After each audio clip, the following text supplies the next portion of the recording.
Welcome back to Yang Daily. I'll be your host, Alex Cheney, bringing you all the Yang news you need to live your life right.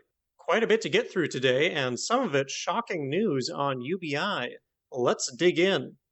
Humanity Forward endorsed candidate Jeremy Cooney has won the primary for New York State Senate.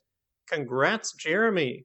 Not the first and won't be the last. We're going to turn this whole country Yang Gang one person at a time. Moving on to less happy topics, the current recession and potential depression warrants a look back at previous economic calamities and the ensuing long-term effects. In 2011, the Hamilton Project conducted a study around the Great Depression and its lasting effects on the job market. What they found was that of all those who lost their jobs during the initial crisis, the averaged long-term reduction in earnings was 48%. Moreover, even those who found a new job earned 17% less than at their previous employment. This is not only due to shifting into lower-class employment, but also due to the wage reduction that occurs when there is a surplus of labor. It's worth noting that even if a vaccine were magically to be found tomorrow, millions would remain unemployed for many years, and many of those who went back to work would see a significant reduction in compensation, and likely a reduction in job satisfaction as well. This is, of course, the exact opposite of what both the economy and citizens need in a time of crisis. Were we to implement a robust UBI instead, we would see the opposite. Employers would have to entice employees to work, leading to much higher wages in many industries, a boom in entrepreneurship that could begin restoring the massive hit to small businesses, and a massive growth in consumer spending power, which would revitalize the economy. Maybe it's just me, but that sounds like a better option. Video of David Kim's speech from the march on Gomez's house on Saturday has been released and has also been absolutely blowing up on Twitter. It's an impassioned speech about corruption and where all the money is going. It's definitely riveting. Only a couple minutes long, but well worth a watch. Check the links. I haven't agreed with everything AOC has said and done in the past, but she recently put out a speech regarding the defund police movement that was right on.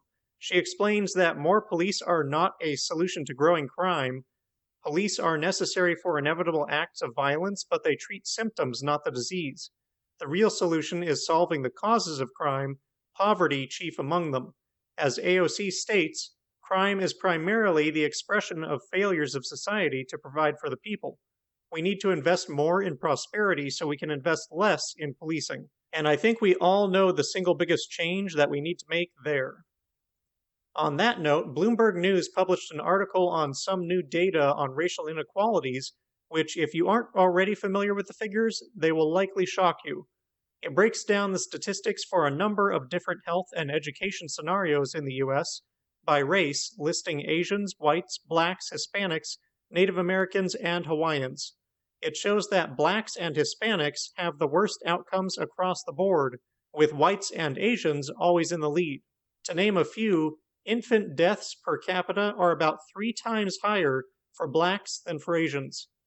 The percentage without health coverage was also about 3 times higher for Hispanics than for Asians. The percentage of the population who are obese was also about 3 times higher for blacks than for Asians. Seeing a pattern yet? And life expectancy for black men was only 72 years versus 86 for Asians. Now, I can already hear excuses coming about genetic differences between races being to blame, and let me stop you right there, it's not that. In case you're not aware, the genetic diversity between races is actually less than the genetic diversity within races.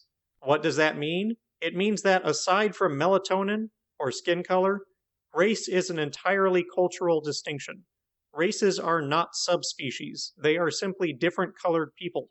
Science does not explain the differences in these outcomes, culture does, namely, racist culture. This seems a relevant time to plug a fantastic review of Systemic Racism I watched the other day.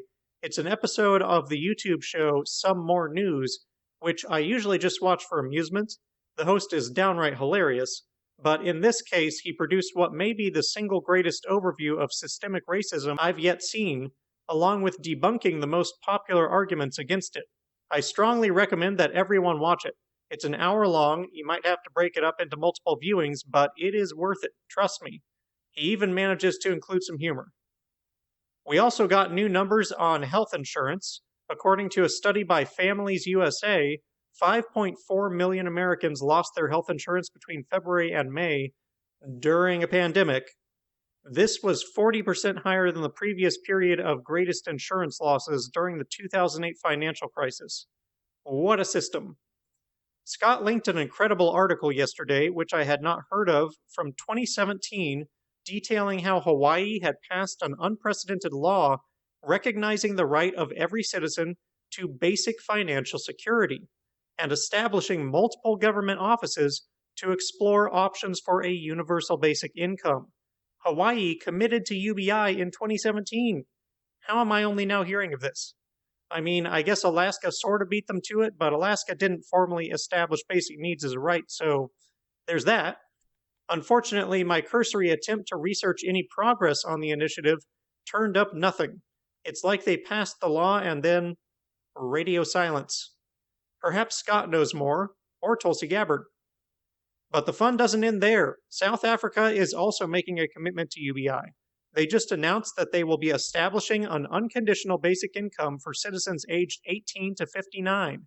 As they already have similar programs for under 18 and over 59, this would close the gap, including the entire population. Details of the program have yet to be decided, but the word unconditional was explicitly used multiple times. The window for the U.S. to be a leader in the next stage of capitalism is closing fast. It's been a while since we let in anything other than stupidity and wealth inequality. I want this win. There's still time. Let's make it happen. NBA player and podcast host JJ Redick announced that he will be doing his part by donating to the UBI trial run by Humanity Forward, Albert, and Susan. Let the good times roll.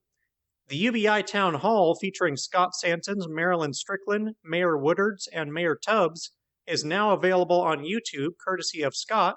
Check that out below. And finally, a group of volunteers has taken up Yang's cause for a citizens portal to act as a single organized, easy access hub for all interaction with the federal government. And they want our input via a survey. Follow the link below to tell them what your preferences would be and to get a sneak peek at what it might do for you. I already filled mine out, and I'm excited by the options they asked about. It sounds very useful.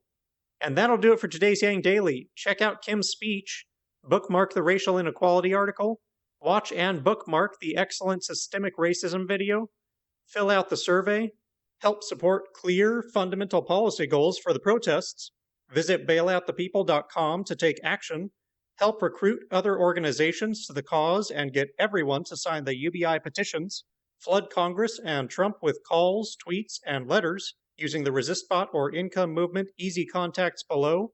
If you need financial help, consult Humanity Forward, the Income Movement Aid Database, United Way, or the H3 podcast thread. And don't forget to Yang Daily.